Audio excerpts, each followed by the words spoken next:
Hello, everybody. Welcome to the Honest Labour Part Lian. It is I, Immanuel, again. Firstly, in the previous video, I've addressed about the disaster that happened just after the trophy parade, or was coming to a close at the end of the evening in Liverpool.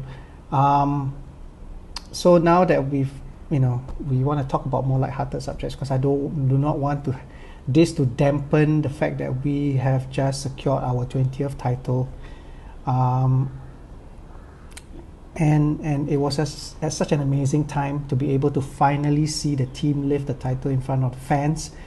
We were all there when they won it 5 years ago, and they lifted it in front of an empty stadium, and it was just very weird because COVID being COVID, they have other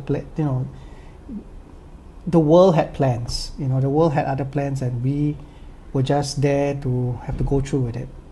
Yeah, I remember supporting quietly as I watched the trophy lift 5 years ago, but it was a different time, and now it's a different time. And I just want to say, it has been a long season.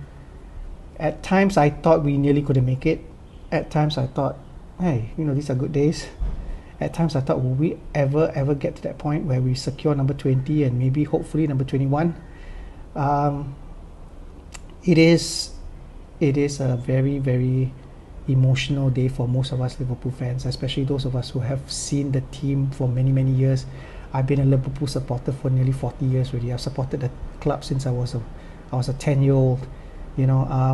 So I'm 49 this year, so that makes me yeah, I'm almost 30 years as a Liverpool 10 years old, 39. Yeah, almost 30 years as a Liverpool fan. I've seen the team through the bad days in the 90s and the 2000s. Yeah, when Klopp came, I remember going there to Anfield. My second trip to Anfield was in November of 2015. It was 1 month after he took charge of the team. And of all the games I went, it was the game against Crystal Palace where we lost 2-1. But I remember seeing Klopp on the pitch, and he was larger than life. And at the time, he had just taken over, and the squad was still raw. We had Philip Coutinho, we had Sturridge, we had Martin Skrtel, we had Dejan Lovren, we had Simon Mignolet, all these kind of fellas in the team. So it was a very, very different time, and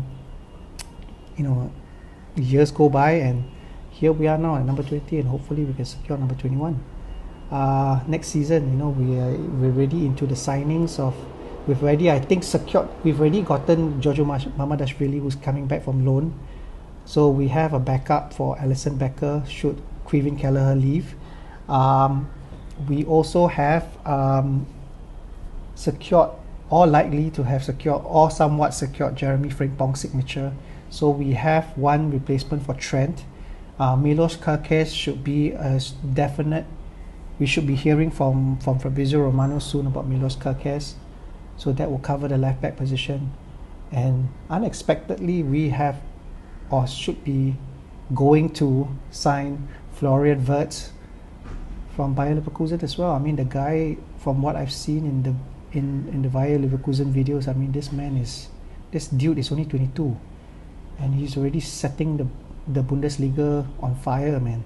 Imagine what he can do when you have him, Ryan Gravenberch, and Alexis McAllister in the lineup, or with Dominic Szoboszlai. Who knows what's going to happen?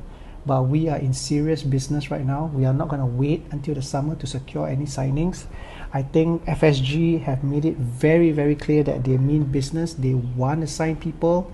I don't know about Sesko. I doubt it. Victor Gyökeres, I don't know. I highly doubt it. But if we do get all those guys, it's a statement that we're gonna go out and get number 21 next season. So looking back at how this season has gone, I think none of us have expected anything. I didn't expect us to win the league. I expected at most a top 3 finish. A top 2 is a bonus. Winning the league is a double bonus, because we didn't know who Slot was, Arne Slot was. All we know that he came from Feyenoord. He had just won the title with them, and I thought it was a very strange decision by FSG to find somebody unknown to take over Jurgen Klopp, who was leaving at the time, and the man is a legend. And I guess And it was even made more strange when we didn't sign anybody. We only signed Federico Chiesa in the summer. You know, we let Mamadashvili go back to Valencia on loan, and we only signed one Italian guy who's injury prone, and he didn't even play that much all summer. So I guess things turned out for the best, unexpectedly. I think we stumped every pundit there were out there who predicted that we would never finish anywhere in the top 3, let alone win the title. Gary Neville even predicted that we finished 5th, but look at where we are now. So these are exciting times. These are exciting times, and I think looking back,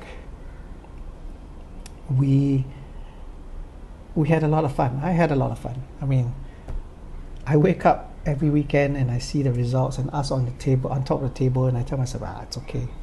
You know, and whenever I follow the matches, the team concedes a goal and I'm like, okay.